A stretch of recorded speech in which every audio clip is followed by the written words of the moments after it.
So a friend of mine got a strange email from the European Central Bank talking about a pending fund in her name. But she doesn't live in Europe and she's never held any money there, so she was immediately suspicious and asked if I knew what was going on.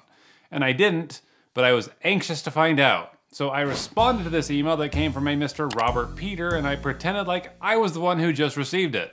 I said, "Robert, I was going through my email this weekend and I discovered your note. I wonder if perhaps you meant to send this to someone else. I'm not aware of any fund with the ECB. Are you sure this was intended for me?" And I signed it, Eileen Dover.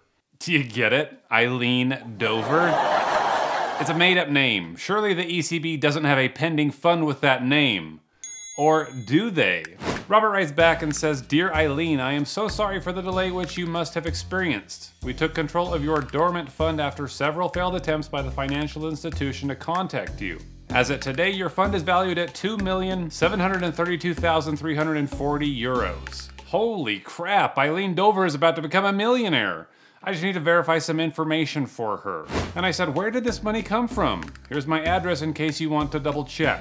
And I just randomly picked an address from a real estate website to see if he checks it. And Robert says, "I've done the formal presentation before the bank and you are to proceed immediately to contact the bank.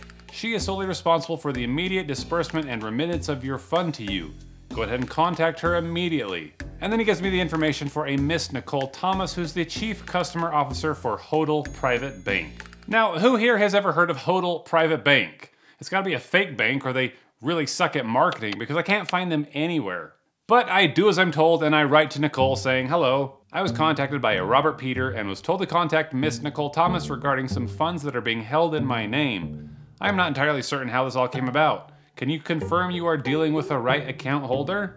And Nicole writes back and says, "The board is aware of my fund and a Mr. Mark Patrick will be my account officer. I just need to kindly fill out a form and send it back to her." So I gotta make up some more crap about this fictitious Eileen Dover. But wait, she wants an ID. So now I've got to actually try to look legit.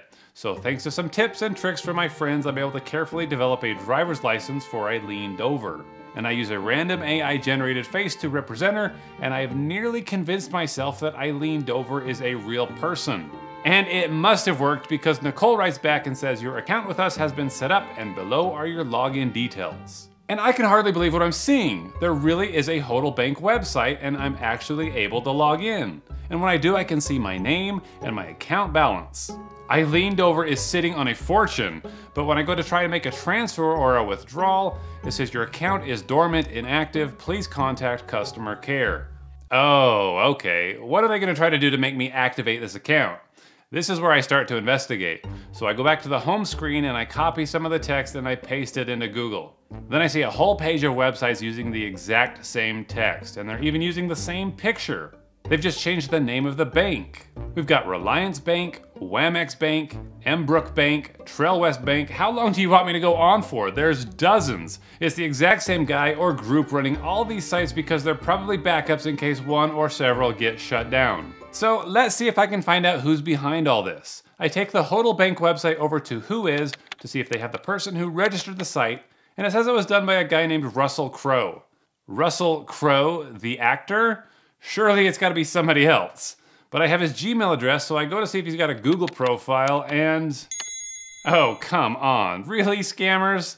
Now I also have the place where the site was registered, and it's not in Hollywood, and it's not in New Zealand where Russell Crowe is from. It's actually in... yeah, so this website is designed to make the elderly think that some bank has their money and they need help in order to get it activated. And you know, a lot of people are falling for this scam, but you know who isn't? People who use Guardio, today's sponsor. Because Guardio is a browser extension that can warn you of scams before they even get to you. In fact, Guardio warned me about this very website and told me that it was suspicious when I first went to it. Their technology can detect sites that are malicious or phishing attempts, and if you're distracted or not paying attention, you might fall victim. And that's why you need an online bodyguard like Guardio watching out for you. And after installing the Guardio extension, a free security scan will detect threats that are already on your browser. They'll tell you if you've got malicious extensions installed, or if you're leaking data, or if your searches are getting hijacked. I think you'll be pretty surprised by what you find. It only takes 30 seconds to install and run the health check, and you need to get this done. So go try it out at guard.io/pleasantgreen, and you can get a 7-day free trial to remove these threats and enable real-time protection. Plus, you can add 4 additional family members at no extra cost.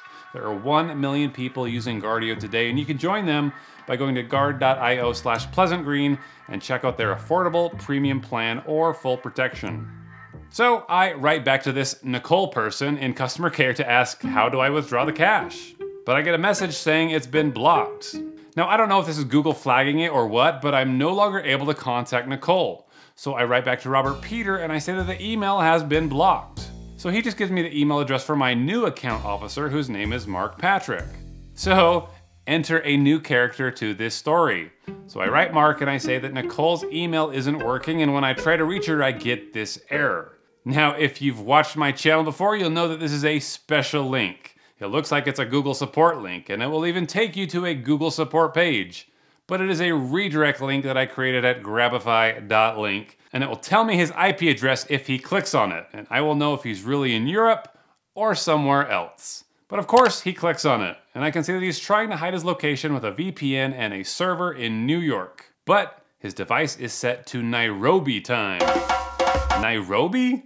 So he must have registered the site in Nigeria and then moved to Nairobi, or he's working with a team and his developers are in Nigeria. It seems like there's a lot going on here, so I'm guessing there's more than one guy involved. But he doesn't know that I've tracked him because he just writes back and he says it'll be his job to guide me through this process carefully. If by guide me through this process you mean scam me, then yeah, I guess so, you piece of crap. So I say, how can I withdraw my money? And he says, before you can proceed with fund transfers, first your account with us has to be activated. I can give you a call if you are free to speak over the phone. My duty is to guide you. Oh crap, he wants to call me? Now, I've given Eileen an identity, but now I have to give her a voice. So I go find an app called MorphVox, and then I wait for his call. Hello? Hello, can you hear me? I can hear you clearly. How are you doing, Elena? Oh, hello. It's Eileen. Eileen Dover. Yes. What did you say that your name was? My name is Mr. Mac Patrick. I'm calling you from Cobell Private Bank. Oh, okay. And where are you located? We're located in Belgium. Oh, okay. Well, I'm a little confused, Mr. Patrick. How did I come into this money? Okay, your fund was sent to us by the ECB. Okay, based on the last financial institution that was handling your fund remittance, they found some foul play, and it was sent to us, and it has to be activated before you can begin to initiate fund transfer. So he tells poor Eileen that she needs to send almost $4,000 to an agent in the United States in order to get the account activated. We have agents in the United States where this payment can be sent to for the speedy confirmation. And if you were ready to make the payment, I can provide you with the details for the bank transfer. Okay, and who is this? He says that he'll send the agent's information in an email, but now I want to see if I can get this guy to break a little bit. Okay, you said you were from Belgium, you said? Yes. Oh, you kind of sound like a younger Russell Crowe. Do you know who Russell Crowe is, the actor? Yeah, I have seen a movie. I was once at a cinema one day, and I saw a really interesting movie about him. Okay. Which and I really liked the movie. Which movie was that? You know the Gladiator. Oh yes, Gladiator. And that was a really old movie, but it was really nice. I can almost hear you, playing the role of Maximus, fighting for your freedom in the Colosseums of Rome. So that doesn't have much of an effect, but we hang up. All right. You have a nice day. You too. Thank you, Russell. I mean, Mr. Patrick. Bye-bye. Yeah. Are you not entertained? I then get an email with the instructions to pay a company called LLC who has an account at the Bank of Texas. Now, I'm probably going to blur this out because I'm sending it to my contacts in law enforcement because they'll be pretty interested to know what kind of shady transactions are happening within this account. But I can tell you that when I Google the business name, I can see that it was registered just months ago by a guy named and this is kind of an African sounding name, and when I search for it, I can see that it's a Nigerian name. So sometimes we see scammers using Americans as mules to collect money for them, but sometimes we see that they're using family members or friends living in the States to launder their dirty money. And I do a public records search on this guy, and I can see that he has a relative that actually has the same last name as the guy who originally sent the email pretending to be Robert Peter with the ECB. This is getting pretty wild, but I'm connecting all the dots, and we're going to get this little family business shut down soon enough. I got a feeling your whole family's going down. So I eventually call him back to confirm this Texas account. Tomorrow is the day that I go shopping. I need to buy my food and my medicine tomorrow. So will I be able to access? Will I have access to my funds tomorrow? You see, my duty will be to guide you through this process. This guy seriously doesn't even care that he's about to take an old woman's money that she needs for medicine. So I continue to lead him on. I call him back the next day pretending that I'm at the bank, ready to do the transfer. You know, the receipt. Let me hand you the phone to the teller. Will you talk to him, please? I can't speak to a teller agent. I have to speak to you directly. Well, look, can you just talk to him? Can I put him on the phone? Hello, Mr. Patrick? Yeah, of course he's not going to talk to anyone at the bank because they'll sniff him out pretty quickly. He's only interested in talking to poor little old ladies who will fall for it. But he's not giving up. He writes me and he says that he hung up because he can't discuss with a third party concerning my account. Were you able to execute the transfer? Yeah, good excuse, butthead. But it's time that I call him on the carpet. So the next morning I wake up and I call Mr. Patrick first thing to ask him one final question. Oh, yes, hello.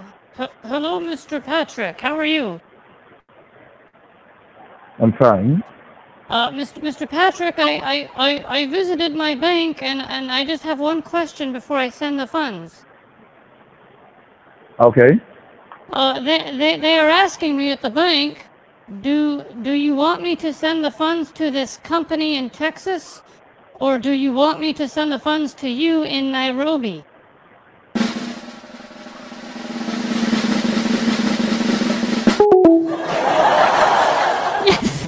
And that was when Mark Patrick, Nicole Thomas, and Robert Peter all suddenly went quiet. But the bank websites are still up there for now, so I'm asking all of you to call up your grandmas and share this video and warn them about any smooth-talking bankers from Belgium that want to give them money. Let's not give these scammers any reason to keep trying this crap. I hope you all enjoyed this one, and I hope that you watch out for these guys, and I hope to see you in our next adventure.